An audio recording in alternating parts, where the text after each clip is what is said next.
जागृति मंच। हाँ जी, ये जो टूर जा रहा है साहब, इसके बारे में आपका क्या कहना है? धन्ना भगत जी के गांव में। धन्ना भगत जी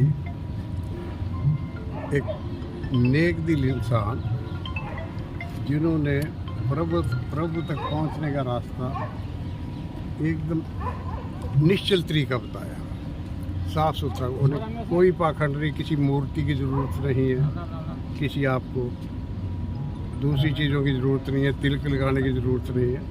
उन्हें कहा भी साफ मन से जो व्यक्ति उसका स्मरण करेगा वो सर्वव्यापी है, उसका उसके साथ तालमेल बैठे। दूसरी बड़ी बात, वो हमारे जो दो बड़े धर्म हैं, हिंदू सिख धर्म, हालांकि इनकी जड़ भी एक ही है, इनको इकट्ठा करने में बहुत बड़ा योगदान दिया। उनकी गुरुद्वारे में, मंदिर में बराबर की श्रद्धा थी। उनकी वाणी को जो भी उनकी नीतियों विश्वास करने वाले हैं उसको पढ़ते हैं। मैं पक्के तौर पे नहीं कह सकता, पर मुझे बताया गया है कि उनकी वाणी शायद गुरु ग्रंथ साहब में भी है। तो ये एक बहुत बड़ी बात है। सभी धर्मों को इकट्ठे लेके आना अपने आप में एक उदाहरण है, शायद दुनिया में अकेला ही उदाहरण हो। हम उनके बताए मार्गों पर चले, असूलों पर चले, कर्म और धर्म दोनों को मिलाकर चले। अकेले धर्म से भी कुछ नहीं बनेगा। अगर हम सारे ही जो है ना वो चिमटे लेके बैठ गए तो अन्न कौन उगाएगा? कर्म साथ। गीता हमें कर्मयोग सिखाती है। सब धर्मों में कोई ना कोई अच्छी बात है। कर्म करना हमारा धर्म होना चाहिए। हमारी अगली पीढ़ी मेहनत करे, मेहनत की आदत डालिए बच्चों को, विद्यार्थियों को, बजाय इसके कि वो अपने मोटरसाइकिल पे या जीप पे लाउड स्पीकर पे पुत जट्टा दा करते हैं। उसकी बजाय वो उतनी देर परिवार को इकट्ठा बैठना सिखाइए। सबसे बड़ी बात कि आज परिवार ही इकट्ठा नहीं बैठता, अलग टुकड़े होते जाते नहीं। वो जो परिवार इकट्ठा बैठता है उसमें प्रभु कृपा वैसे ही आ जाती है। परिवार एक ऐसी चीज़ है, सुख और दुख दोनों को बांटता है। दुख में आपके दुख को आधा चुप कर देता है और सुख में आपकी खुशियों को बढ़ा देता है।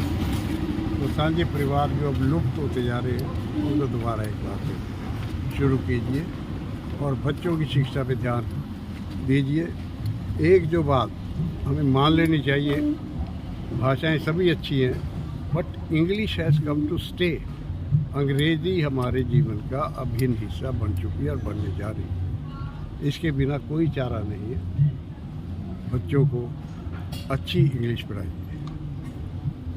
जहाँ भी विदेशी संपर्क करना होगा वही बच्चे कर पाएंगे। और अब तो बच्चे इतने बाहर पढ़ने जा रहे हैं,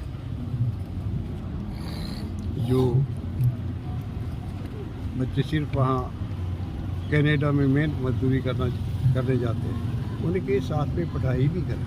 इवनिंग कोर्सेज वहाँ बहुत, ताकि उनका जो है लगातार उनके जीवन में उन्नति होती है। सिर्फ यही नहीं कि वो डॉलर कमा लिए और यहाँ लिए। मैं कभी आपको डिटेल बताऊँगा। हमने यहाँ विद्यापीठ में एक प्रोग्राम लागू किया है। हमने सैनिका टोरंटो के साथ MOU साइन किया है, जिसमें BBA के प्रोग्राम बच्चा 1 साल हमारे पास पढ़ेगा, उसके बाद वो ऑटोमेटिकली कनाडा शिफ्ट हो जाएगा। तो 2 साल वो बच्चा वहाँ पढ़ेगा और उसके बाद उसको 3 साल का वर्क परमिट मिलेगा। क्या बात, जो एक सोने पे सुहागा हमारा। पहली बार हो रहा है हरियाणा पहली बार हो रहा है। तो वो हमने लागू कर दिया। बच्चों को इस प्रोग्राम में डालें ताकि वो सही राह पे चल के, वो क्या कहते हैं उसको आप लोग, कौन सी